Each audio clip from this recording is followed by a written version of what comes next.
Hi, this is Jindo. Welcome to Treeleaf. We have a little suggestion box over at our Sangha forum where folks can drop in a topic or theme they'd like me to babble on about here before we get down to the Zazen. So please look over there if you have an idea or drop something in. I can't promise I'll get to all of them. But one fellow, John from Down Under, suggested I should talk about big mind, small mind. And that's a really big topic. But what does it mean? You know, that's a good question. What do people mean by big mind, small mind? Do you hear that bandied about in the Zen world? Well, I don't think it's really much different from what I talk about here most days. Big mind, people usually mean, is a mind where all the divisions, separations, frictions that we create up here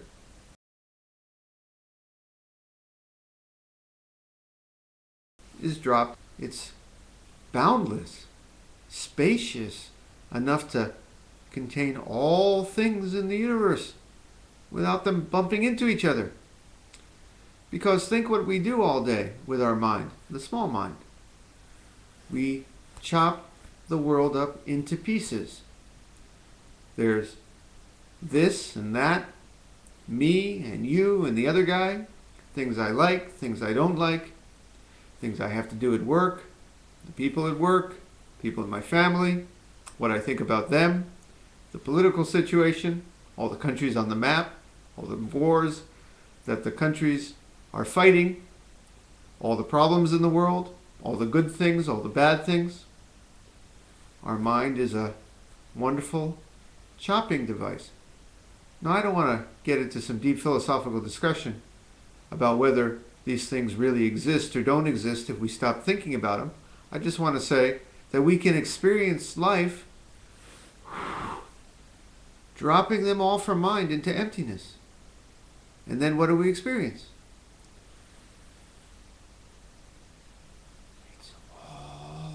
It's all a great wholeness. No things, so no things bumping into each other.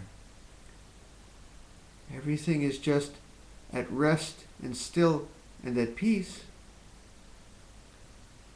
because our mind is at rest and still and at peace. That's why we do shikantaza, you see. So I think that's what people usually mean by big mind.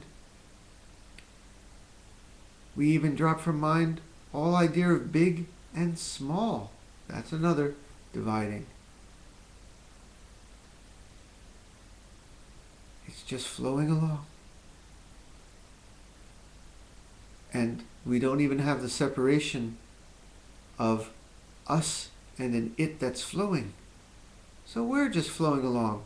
As a matter of fact, I'll even say that better. Just flowing.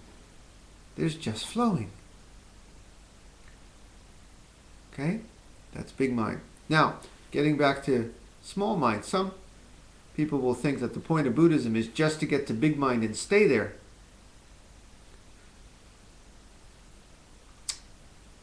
There are some schools that may teach that. But we teach that we live with small mind. If you don't have small mind, how do you put your shoes on? How do you get the car started? How do you get the kids off to school? How do you feed yourself? As long as you have a life, you need a small mind, because a small mind dividing up the world is necessary to live. So we don't think it's necessarily a bad thing completely if you also see it through big mind together, because then all the divisions, the frictions, the likes and dislikes are just not what they were before. When you experience the big mind, okay, I'll say it. That's probably what people are talking about when they're saying getting a touch of enlightenment or Kensho. when you drop away all the divisions and just see the wholeness. But true enlightenment is not just to stay there, it's to bring it back down to this crazy, mixed up world we live in. And then all the frictions, all the divisions, they're still there, but they're just not what they were before. Okay? They're just not what they were before. That to me is what big mind, small mind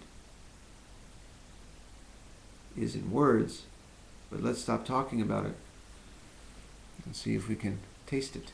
Shall we sit?